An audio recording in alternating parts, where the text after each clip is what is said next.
السلام علیکم ناظرین، گھر کو جراثیموں سے محفوظ رکھنے کے اہم ٹوٹکے۔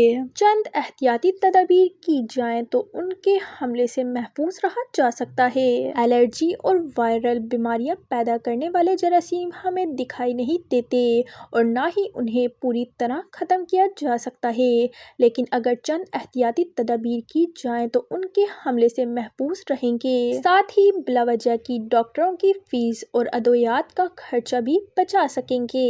مندرجہ ذیل تراکیب ہمیں اور ہمارے بچوں کے لیے ماحول کو صحت مند بنانے کے لیے ہمارے مددگار ہوں گے۔ گھر کے دروازوں پر، خاص طور پر مین داخلی دروازوں پر، وہ ڈور میٹ ایک اندر کی طرف اور ایک باہر کی طرف استعمال کریں تاکہ جوتوں کے ساتھ گھر میں داخل ہونے والی پولن اور دوسرے جراثیم کا داخلہ بند ہو سکے۔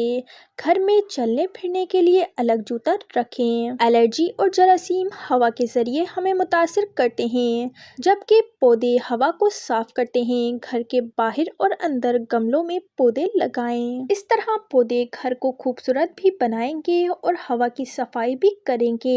ہوا کو صاف کرنے والے انڈور پلانٹس پودے نرسری سے عام مل جاتے ہیں۔ ان کے علاوہ ایئر پیوریفائر گھر کے بیڈ رومز اور لیونگ رومز میں ضرور استعمال کریں۔ یہ تھوڑا مہنگا تو ہے، لیکن یہ آپ کو وائرل انفیکشن اور الرجی انفیکشن سے بچاتا ہے۔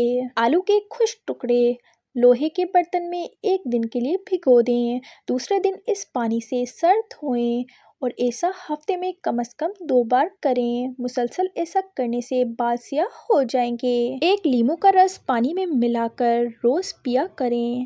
4 لیموں لے کر ان کا رس نکال لیں، اس میں پسی ہوئی تھوڑی سی پھٹکری ملائیں، پھر یہ دوا تقریباً 20 منٹ تک ناخنوں پر لگی رہنے دیں۔ خشک ہونے پر ہاتھ دھو لیں، ناخن چمک اٹھیں گے۔ دہی اگر بہت کھٹا ہو گیا ہے تو اسے ضائع کرنے کے بجائے اس میں چاندی کے زیور بھگو دیں اور تھوڑی دیر بعد دھو لیں۔ زیور چمک جائیں گے۔ قالین پر اگر چائے گر جائے تو اس جگہ فوراً پسا ہوا نمک چھڑک دیں۔ خشک ہونے پر گیلے کپڑے سے صاف کر لیں، چائے کا دھبا غائب ہو جائے گا۔ چمڑے کے سوٹ کیس چمکانے کے لیے ایک نرم کپڑے کو لیموں کے رس میں ڈبو کر سوٹ کیس پر رگڑیں، سوٹ کیس چمک جائے گا۔ کپڑوں پر عطر یا کسی پرفیوم کا دھبا پڑ جائے تو اسے ٹاٹری سے مل کر نیم گرم پانی سے دھو لیجیے، دھبا دور ہو جائے گا۔ جینس کی پینٹ دھوتے وقت ایک بالٹی کے پانی میں 4 کھانے کے چمچ سرکہ ڈال دیں تو پینٹ کا رنگ خراب نہیں ہوگا۔ مکھیاں ناک میں دم کر دیتی ہیں تو کھانا پینا دشوار ہو جاتا ہے، لیکن اگر کسی جگہ پودینہ لگا دیں تو مکھیاں نزدیک بھی نہیں آئیں گی۔ زیادہ بولنے والا کم عقل ہوتا ہے۔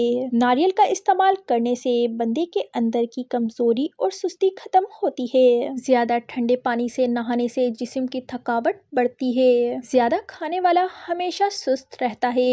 بہت سارے لوگوں کو یہ نہیں پتا کہ مچھروں کے گردے ہوتے ہیں، جب وہ آپ کا خون چوستے ہیں تو ساتھ ہی پیشاب بھی کرتے ہیں۔ تھکی ہوئی عورتوں کو دوبارہ جوان کر دینے والا مفید نسخہ، جسمانی کمزوری اور تھکاوٹ دور کرنے کے لیے شہد کا استعمال نہایت مفید ہے۔ شہد کو انڈے اور گاجر کے ساتھ استعمال کر لینے سے کمزوری اور تھکاوٹ کا خاتمہ ہو جاتا ہے۔